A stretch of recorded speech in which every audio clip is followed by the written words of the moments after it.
The price of a miracle. The enduring warning of the crane wife. What is the true cost of a miracle? Is it repaid in gold or in something far more precious, something that, once lost, can never be recovered? This is the central mystery at the heart of one of Japan's most beloved and sorrowful folk tales, the story of the Tsuru, or the crane wife. It is a narrative that begins with a simple act of compassion in the snow and ends in the profound silence of its absence, leaving behind a warning woven from feathers, love, and loss. The tale begins in a world strategically designed to amplify the weight of a single choice. The setting is Japan's Yukiguni, the snow country of northwestern Honshu, a land of brutal isolation where the geography itself conspires to create a world apart.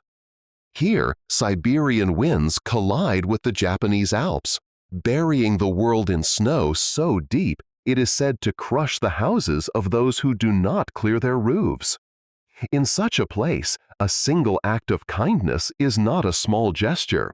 It is a monumental event with the power to alter fate itself. In this landscape lived a simple, poor, and profoundly lonely farmer during the Edo period. Though the rigid social structure of the time theoretically placed farmers just below the samurai, he saw none of the wealth or status that rank implied. His life was a cycle of hard work and solitude. One afternoon, trudging home through the frost, he discovered a magnificent Yūzuru, a red-crowned crane brought down by a hunter's arrow. To the farmer, this was not just a bird. In Japanese culture, the crane is a sacred animal, a kami or spirit in its own right. It was as if he had found an angel with a broken wing. The Yūzuru is a powerful symbol, known as the bird of happiness, a bringer of good fortune and longevity, fabled to live for 1,000 years. The embodiment of fidelity. Cranes mate for life, making them the ultimate symbol of marital devotion. To see such a creature wounded was a terrible omen. Driven by an instinctual compassion, the man soothed the terrified bird, gently pulled the arrow from its wing, and cleaned the wound. Once freed, the crane stood, stretched its great wings, and launched into the sky. It circled his head 3 times before disappearing. This was not a simple thank you. It was the acknowledgement of a profound, life-altering debt that had now been established between them. The farmer watched it go, then returned to the familiar silence of his cold, empty house, never imagining that his loneliness was about to be broken forever. In the deep logic of these old tales, an act of kindness creates a profound imbalance in the world. A debt, has been incurred, and it must be repaid. But this repayment, this Ongaeshi, is rarely a simple coin. It is a remaking of a life. That night, as a blizzard raged, there came a hesitant knock at his door. Standing in the swirling snow was a woman of impossible beauty, lost in the storm and asking only for shelter. He let her in. She stayed one night, then another, helping with chores. On the 3rd day, she turned to him and asked to be his wife. The man was stunned, his mind filled with thoughts of his own inadequacy. I am too poor. I am a simple man. I have nothing. I cannot support a wife. But the woman simply smiled and dismissed his fears. She presented him with a small rice sack, a komebukuro, and from that day forward, the sack was never empty. With this small, quiet miracle, both his poverty and his loneliness were cured. The Ongaeshi had been repaid in full. Their life together was one of simple, profound happiness. Life was perfect. For a time. And here, in this quiet happiness, the story pivots. For in folklore, Perfect contentment is often the calm before the storm, the moment a new, more dangerous bargain is struck. It is here that a sacred promise is made, becoming the fragile barrier between happiness and ruin. One day, the wife made a simple request for her husband to build a weaving room. Happy to oblige, he constructed a small room and brought in a loom. As she was about to enter, she turned to him, her voice gentle but holding the weight of an unbreakable oath. "You have been kind. I will weave a cloth for you to sell, but you must promise me one thing. You must never, for any reason, look inside this room until I am finished." He promised. She shut herself inside, and for days and nights, some versions say 3, others 7, the relentless clack, clack, boom of the loom never stopped. The sound echoed through the small house, and the husband's unease grew with each passing hour. Finally, the sound ceased. The door opened, and his wife emerged. He gasped. She looked shrunken somehow, and very thin. In her hands, she held a roll of cloth so beautiful it seemed otherworldly, a textile lighter than a cloud that shone like captured moonlight. He took it to the nearby town, where the local lord, astounded by its quality, bought it for an enormous price. The once poor farmer was now a wealthy man. But this newfound fortune planted a dangerous seed, shifting his focus away from his wife's well-being and toward the mysterious source of his riches. And here the old tale splinters, like a river dividing. In some tellings, a good man is undone by simple human curiosity, but there is a darker current, a more tragic variation, where his flaw is not curiosity, but the far more corrosive poison of greed. This is the version that has become a tragedy, exploring how a good man can become a prisoner of his own desires. The corruption of contentment. This tragic version was codified in the 20th century by playwright Kinoshita Junji in his masterpiece Yūzuru, Twilight Crane. In this telling, the husband is corrupted by external pressures. Two villagers, Sodo and Unzu, appear not merely as neighbors but as embodiments of a new, material world, whispering of Tokyo and the unimaginable riches to be made.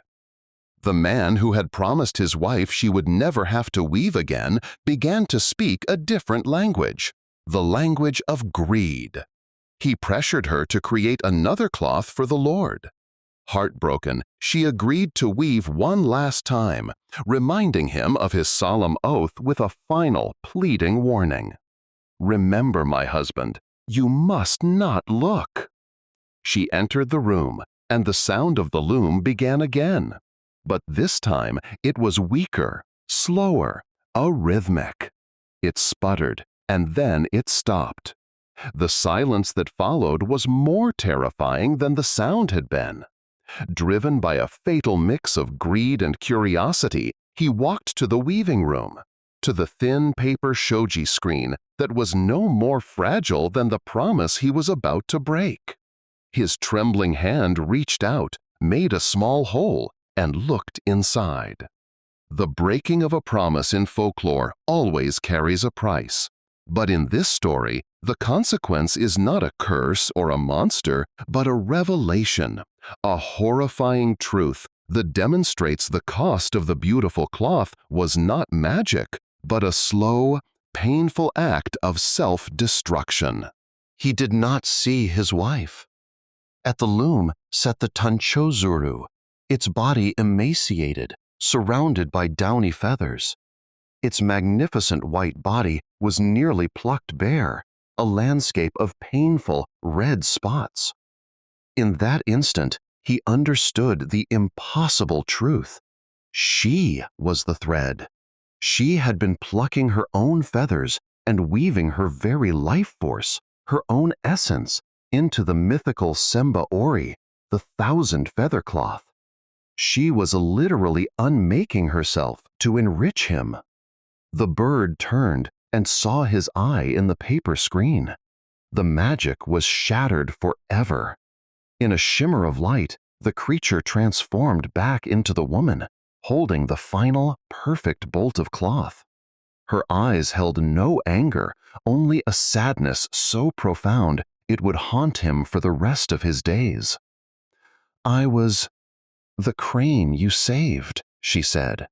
"I wanted to repay your kindness, so I became your wife. But now that you have seen my true form, now that you have broken your promise, I can stay here no longer." He begged her to stay, but it was too late. She transformed one last time into the crane, burst through the paper screen, and flew away into the blizzard. Her cry was lost in the wind, leaving him utterly alone. This is where the tale of the crane wife proves its unique cruelty. Other Japanese folk tales, like the tongue-cut sparrow, deliver swift and violent justice for greed.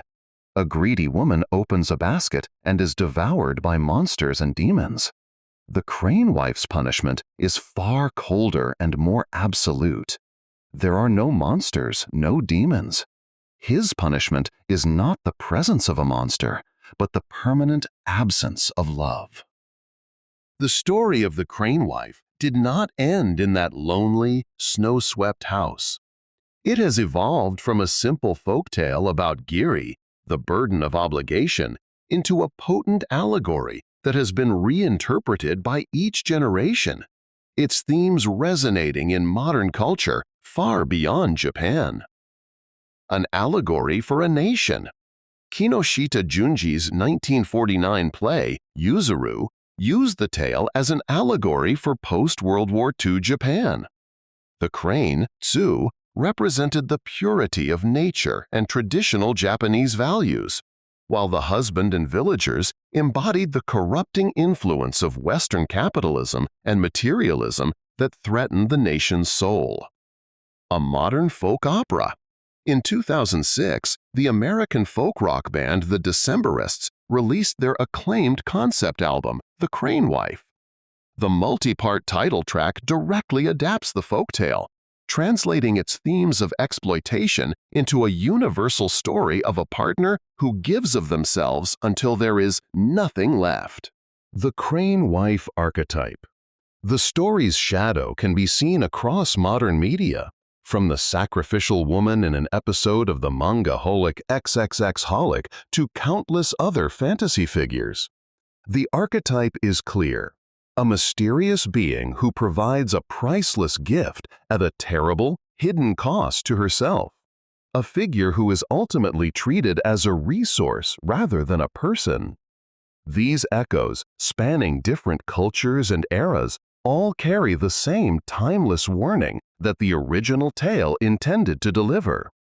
Revisiting the opening question, what is the price of a miracle? The tale of the crane wife provides a definitive and heartbreaking answer. The initial miracle was free. The kindness, the companionship, the magical rice sack that cured his poverty and loneliness, all of it was a gift, a simple repayment of a debt. It was the pursuit of wealth that cost everything. This story endures not as a fairy tale, but as a profound warning about the human heart. It teaches us that a promise is a sacred boundary, as fragile as a paper screen. It warns that the moment we value a thing more than the being who creates it, the promise is already broken. And its ultimate lesson is that the consequence isn't a roar of monstrous punishment, but the cold, absolute silence of what has been lost forever. The tale ends with a final, chilling image. A man, alone in the cold, clutching a fortune in cloth, surrounded by the deafening silence where love used to be.